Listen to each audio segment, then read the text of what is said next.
So hello everyone. তো আজকে আমি শেয়ার করব এটা আনরেডি উইথ মি।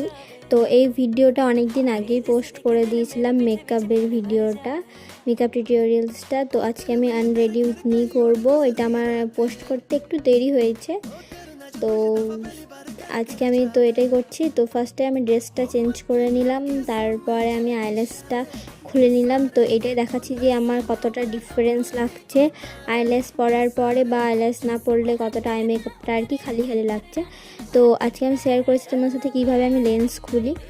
তো লেন্স খুললে যা রিল্যাক্স লাগে তার কিছু বলার নাই। যারা লেন্স পরো তারাই আর কি জানবে ভালোভাবে যে লেন্স খোলার পর কি একটা শান্তি লাগে। তো তারপর আমি মাইসেলার ওয়াটার দিয়ে ফুল ফেসটাকে আমি রিমুভ করে নিচ্ছি মেকআপটা ভালোভাবে। এই টিস্যু নিয়েছি একটা, সেটা দিয়ে ভালোভাবে করে নিচ্ছি। তোমরা যে কোনো দিয়ে মেকআপ রিমুভ করতে পারো। তো আজকে আমি একটু মেকআপটা হেভি করেছিলাম, তো টিস্যু অ্যান্ড মাইসেলার ওয়াটার দিয়ে আমার ভালোভাবেই রিমুভ হয়ে গিয়েছে। তো এরপর আমি একটা সিম্পলের ফেস ওয়াশ করবো। তো আজকে বেশি কিছু আমি করিনি, অনেকটা রাত হয়ে গেছে, জাস্ট ময়শ্চারাইজার লিপ বাম লাগিয়ে ঘুমিয়ে গেছিলাম।